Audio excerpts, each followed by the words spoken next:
Hi friends, welcome to law point. యాక్చువల్గా మన లా పాయింట్కి వర్క్ చేస్తున్నటువంటి లాయర్లందరూ కూడా వీడియోస్ ఇచ్చేటువంటి సమయం లేక చాలా బిజీగా ఉన్నటువంటి కారణంగా మధ్యలో చాలా గ్యాప్ రావటం జరిగింది. దీంతో మన వ్యూవర్స్ తోటి మనకి కనెక్షన్ తెగిపోకూడదు అనేటువంటి కారణంతో మన మెయిల్లో చాలా మెయిల్స్ ఉన్నాయి. 3000కి పైగా చాలామంది మెయిల్స్ చేయటం జరిగింది. వీరి సమస్యలు డిలే అవుతున్నాయి అనేటువంటి ఉద్దేశంతో లాయర్లతో చర్చించి వాళ్ళు ఇచ్చినటువంటి పరిష్కారాలు లేదంటే సలహాలను మీ ముందుకు తీసుకొచ్చేటువంటి ప్రయత్నం చేస్తున్నాము. నేనైతే లాయర్ కాదండి, మీకు లాయర్లు చెప్పినటువంటి అంశాన్ని మీకు నేను చేరవేస్తున్నాను.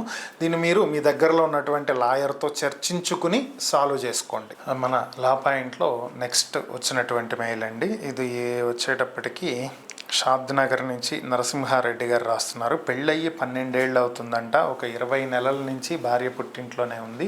ఇప్పుడు 498A 302, 506 సెక్షన్ల కింద కేసు పెట్టి హెరాస్ చేస్తున్నారు. సో డైవర్స్ కావాలి అని అనుకుంటున్నాను.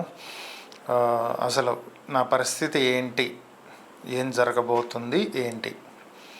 సార్ నరసింహారెడ్డి గారు ఇక్కడ ఒక విషయం ఏంటి అంటే మీకు క్లియర్ కట్గా నేను చెప్పదలుచుకున్నది, 498A వరకు అయితే ఒక ఎత్తండి. మీరు అంతగా భయపడాల్సినటువంటి అవసరం ఏం లేదు.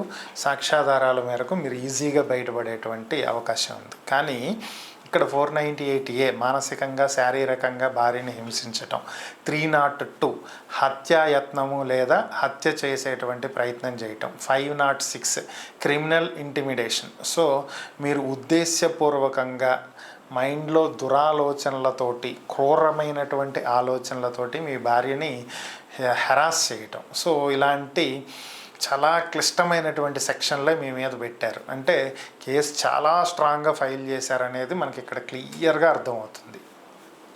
కాకపోతే ఇక్కడ మీకున్నటువంటి అవకాశాల గురించి నేను మాట్లాడతా.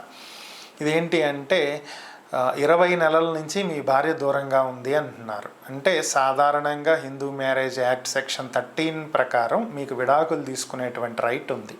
20 నెలల నుంచి భార్య దూరంగా ఉంటుంది. 24 నెలల నుంచి దూరంగా ఉంటే మీరు డైవర్స్ తీసేసుకున్నట్టు. సో కానీ ఇక్కడ 20 నెలలు, ఇంకో 4 నెలలు పెద్ద మ్యాటర్ కాదు. సో కాబట్టి మీరు డైవర్స్కి అప్లై చేయొచ్చు. ఇక్కడ మీకున్నటువంటి రైట్ అది. ఇక సెకండ్ థింగ్, 498A ఎప్పుడు హెరాస్ చేశారని పెట్టారు.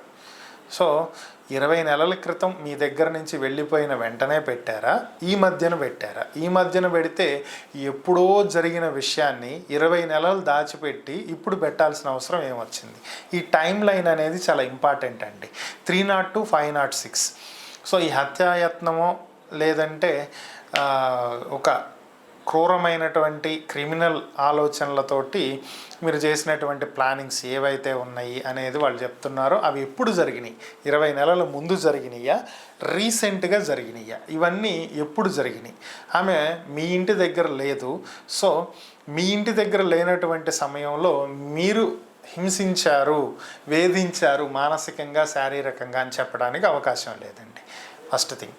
ఇంకా రెండవది, ఎప్పుడో జరిగితే 20 నెలల క్రితం జరిగితే ఇప్పుడు వచ్చి కేసు పెట్టడం అనేది కూడా అసందర్భం.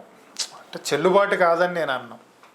భయపడ్డానండి, ఆయన బెదిరించారండి, నేను షాక్లో ఉండిపోయానండి, తేరుకుంటానికి నాకు ఇంత సమయం పట్టిందండి, ఇలాంటి కారణాలు 100 చూపించవచ్చండి. నేను అది కాదన్నాను. అయితే మీరు 302 పెట్టినప్పుడు హత్యాయత్నం లేదా హత్యకు ప్రయత్నించడం అనేది దీనికి సంబంధించి ఏం చేశారు? కొట్టారా, తిట్టారా, కత్తితో పొడిచారా, అసలు ఏం చేశారు?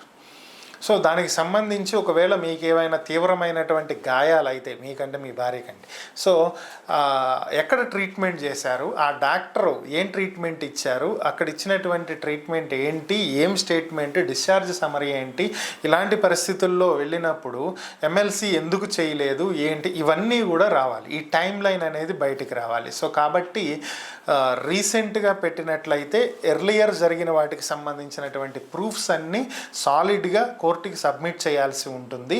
సో అంత ఈజీగా ప్రూవ్ అయ్యేటువంటి కేసులు కావి ఇవి. మీరు యాంటిసిపేటరీ బెయిల్కి అప్లై చేసుకోండి.